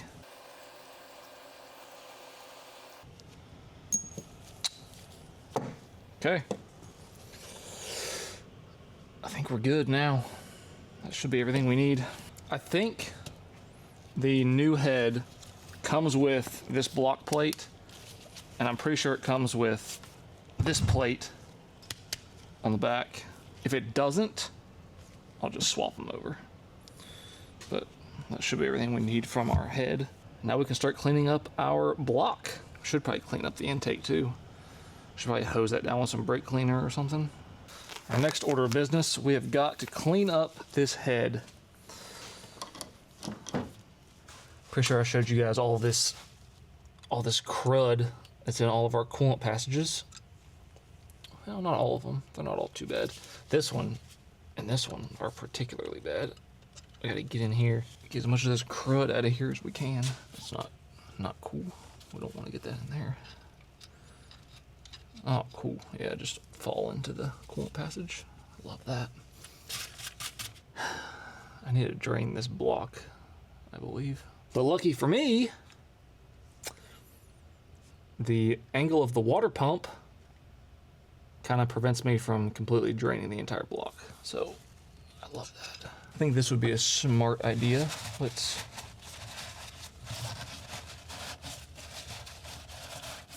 shove these down in here so that we don't get any junk or anything in there. We don't want anything to fall on our cams. Okay, now I feel much better. Oh, those are free. Oh man, look at this one. Just full chunks. This one back here too. Oh, that all went in. Oh, yikes. Got some here. Perfect, that fell out of the engine. I think I'm just gonna basically continue to do this, and then I'm gonna probably take a grinder and resurface this head right here so it's all flat. Make sure it's all shiny again and whatnot. I don't think I told you guys, but the head and all of my parts should be here tomorrow. So at the very least, what I want to do is get all this cleaned up, get the new head gasket on, get the new head on, and then check for compression again, because that's my main concern. If I can put the head back on and then recheck for compression and everything is good as far as compression is concerned, I'll be a very happy man. All right, so I'm just gonna continue to clean this head. All right, update. Got the new cylinder head, but huge mistake on my part. When I was looking for them online, I was just making sure that I had this block plate, which you can see, it has the holes for this block plate. I completely overlooked the fact I needed the plug for that one, and I need the holes for this block plate. This one does not have that. It's not even, I don't know if you can even tell, this hole's not even threaded. I don't even know what that's for. And I do not have the holes over here for the block plate. So that is the wrong head. I'm assuming that this is non-EGR. This one is for EGR. And I looked online and I was able to find a new one that does have this plug and does have these holes. So I'm going to order that, and that should be here in 8 days. So I get to stand around and twiddle my thumbs for 8 days until it gets here. All right, fast forward to another update. I finally got in the correct head, put the intake manifold back on, new gasket here, new intake manifold gasket, 4 new injectors, new O-rings. I tried to find a new injector wiring harness, couldn't find one, so we just have to deal with the old one. Now all I gotta do is, I still need to take my grinder and just level off the block, since I don't feel like sending the block to a machine shop. So I'm gonna do that, and then we'll be good to throw the head back on. All right, so this is a pretty simple process. Obviously, you just take your, just a regular metal grinding disc. I just want to take a thin layer off the block, make sure everything is nice and even and good. So that way we get a good seal on our head gasket. I'm actually gonna take this handle off. I don't think I need this. Okay. That's pretty even. I feel like that'll be good enough. All right, new lifters are in. The lifter retainers are in. Head gasket's on. Time for the head. All right, now this is gonna be kind of tricky. I'm gonna wipe down the bottom of the head one last time. Just make sure everything's good. Oh.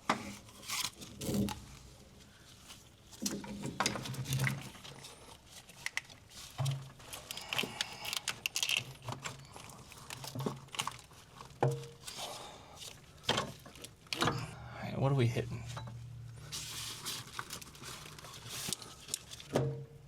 Oh, okay.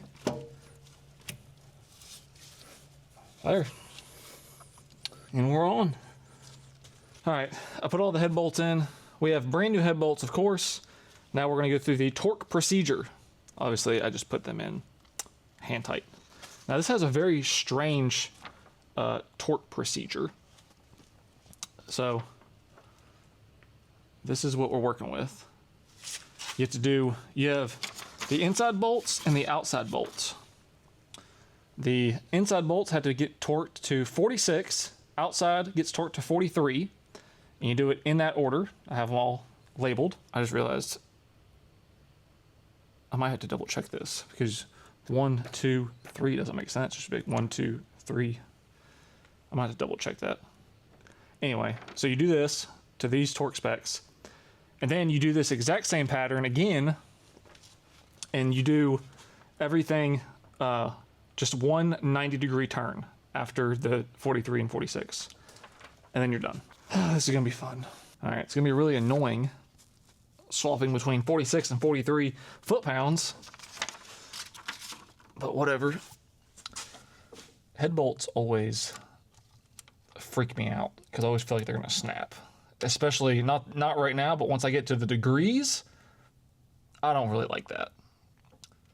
All right, rule number 1, we're gonna go 46 foot-pounds.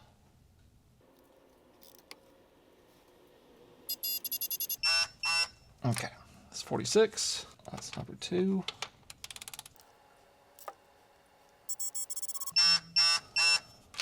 Such a weird pattern. So now we go here.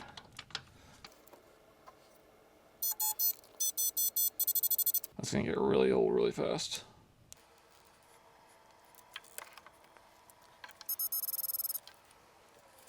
Oh, okay, so I'm gonna go from 4 to 5.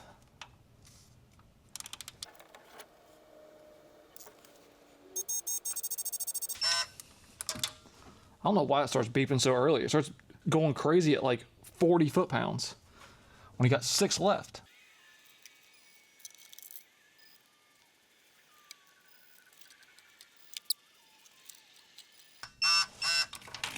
All right. So that's everything torqued down. Now we gotta go plus 90 degrees. Here's where the anxiety kicks in. If this snaps, I'm gonna rage so hard. 90. Okay, chill out.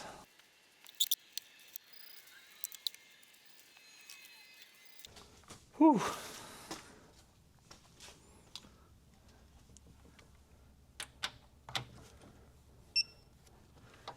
Oh, I was kind of messing up.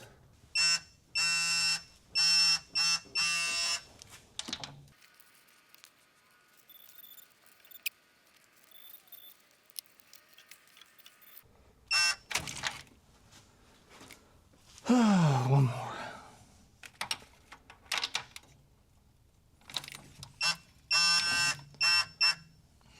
Come on. We ain't got time for all this.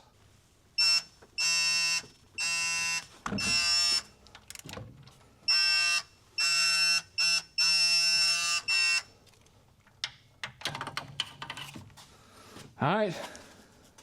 That's everything. All of them torqued down. So I put all the connecting rods on. Yes, I am reusing the old, or not connecting rods. I am 3/4 asleep.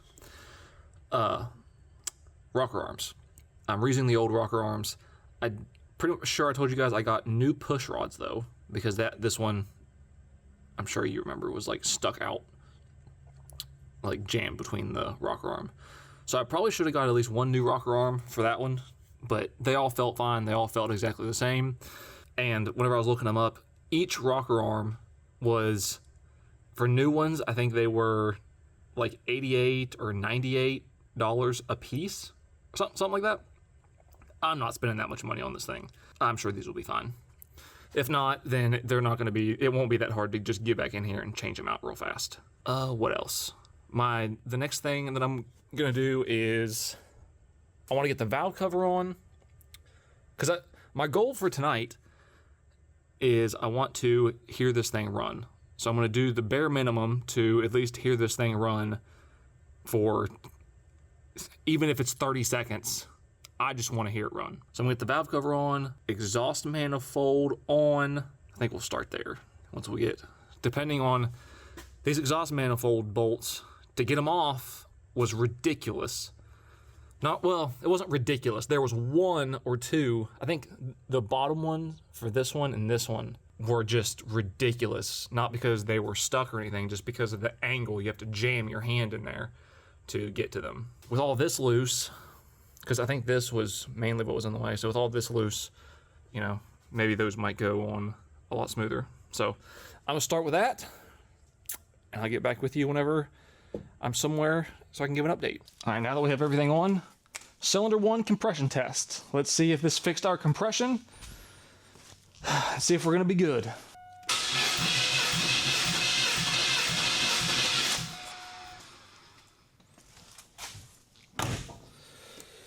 Please be good when I look at this gauge. Please be good. Oh, I'm scared. Oh, I'm scared. Oh, wait a minute. What? 180? I mean, okay. 180. It was getting, I don't remember now, what, like 30 or something before?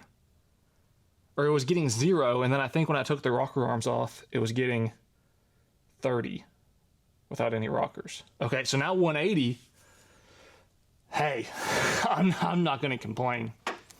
So that's awesome. All right, I'm just gonna completely change course because I have ADHD, and we're gonna put in the spark plugs instead. So, quick tip about spark plugs: always use something like this, or your fingers, or something, and always at least start them threading in by hand. That way, you know, you don't cross thread them. I usually put them in by hand until they touch, like right there. Of course, and that's gonna try to steal my socket. Make sure you always have a way to steal your socket back. And I went with, usually I would recommend going with high-end spark plugs, just to be safe, because they don't cost that much. And I mean, this is your engine you're talking about. This is the reliability of your vehicle. But in this case, I went with the cheapest ones because we don't even know for sure that this thing's gonna run. And this thing also, I know, is gonna need probably at least $1,000 more of things done to it, if not more. I feel like this engine is just gonna be the tip of the iceberg, sadly. I know for a fact I'm probably gonna have to redo the entire brake system. I'm still am completely clueless about the transmission. I know that it shifted smoothly the last time it was driven. You know, it's been sitting for 6 years, so who knows what the condition of that is now. And the list just goes on and on. The power steering pump is low, so I don't know if it's got a bad leak, just a little tiny leak, if it even works. No idea. So I don't know how many more thousands of dollars of who knows what this thing's gonna need. So I feel like it's okay to kind of cheap out on the spark plugs a little bit. These are going to be far better than the ones that were in here. And I should be doing new spark plug wires, but I'm not. And that's not because I don't want to. That is just simply because they did not have them in stock. That's where we're at with that. All right, now I'm gonna figure out the torque, whatever those are supposed to be torqued to. I'll do that. I'm not gonna make you watch that because you guys know what that looks like. Now we get to move on to the valve cover. It's a pretty nice one. I'm not gonna worry too much about the inside. Mating surfaces, really. Even though that thing is This thing's seen some stuff. This thing did have an oil leak, which I think one of the contributing factors was a loose valve cover. Just because I think I mentioned this, that the valve cover bolts were just, I mean, I don't even want to say finger tight because that would be giving it too much credit. It was like you breathed on them and they came loose. So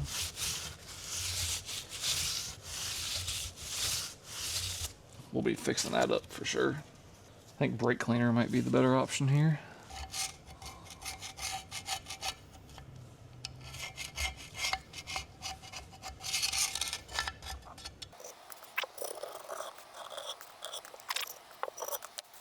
I tried to get a new one of these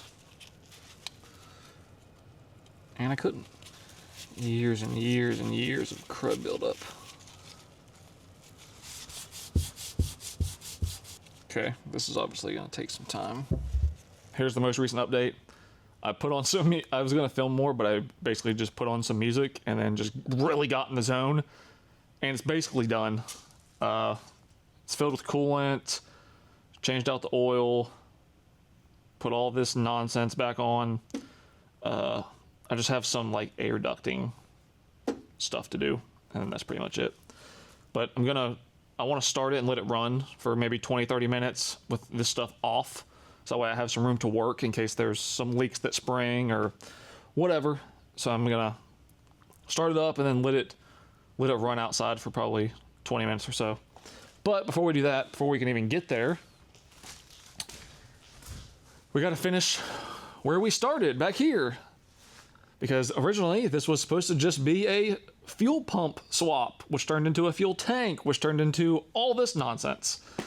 So I did put on the, if you remember, I got the wrong filler neck. I did put on the correct filler neck, and now everything is in place.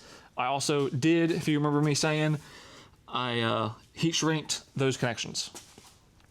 So we are completely ready to just lower this thing down and get these bed bolts on and get this thing out of my garage. Oh, come on. Now, the only thing I have to worry about, I believe, is just that filler neck. As long as that doesn't get caught or anything, we should be good. Oh, come on. Don't do this to me. There we go.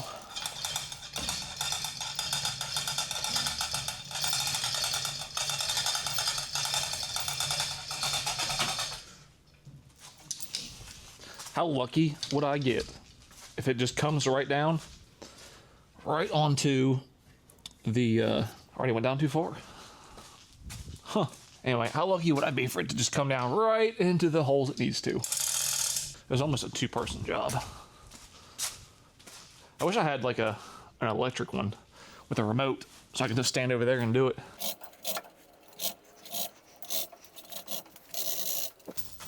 I think this is actually going beautifully. Maybe. That's gonna be a little bit of a problem, getting that filler neck in there. Oh.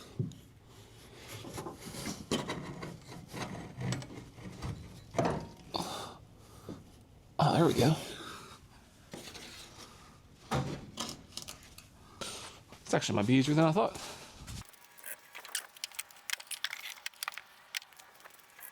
I'm only like maybe an inch off. Now we should be able to get all the rest of the way down. Okay, I think we're on. Looks like I misaligned the filler neck by like the tiniest little bit. So that kind of sucks. I'm gonna have to loosen that up and kind of tweak that. But other than that, looks like we're pretty much good. I'm gonna put the bed bolts on. And then hopefully the next time you see this, or the next time you see me, I'll be in this, starting it up, backing it out. That's what I'm hoping for. All right, all it has to do is start. And then it can drive out of here. That's the point I'm at in this project. I just want this thing to roll out the door. Question is, will the brakes be able to hold it back when it idles? because that, I don't know. Come on. You can do it. All right. Fuel pump, good sign.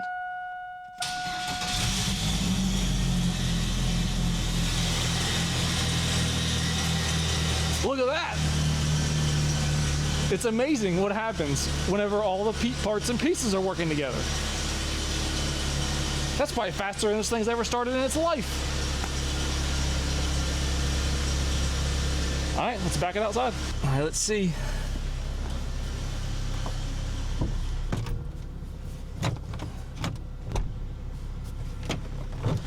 This door is a little, maybe I just won't shut the door all the way. Okay, let's put it in reverse. Oh, the brakes actually work.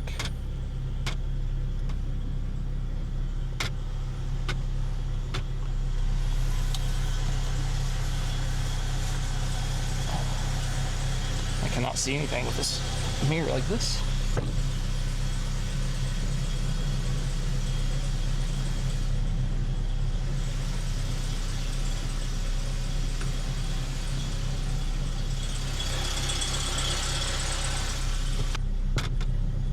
Wow, the brakes actually work a lot better than I thought.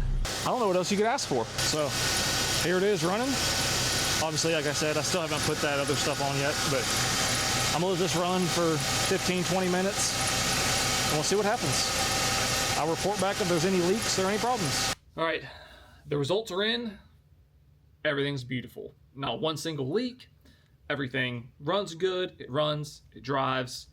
It does stop. The brakes actually are a little better than I anticipated. Not great. I'm still probably gonna have to do some work to them. No oil leaks, no coolant leaks, no fuel leaks.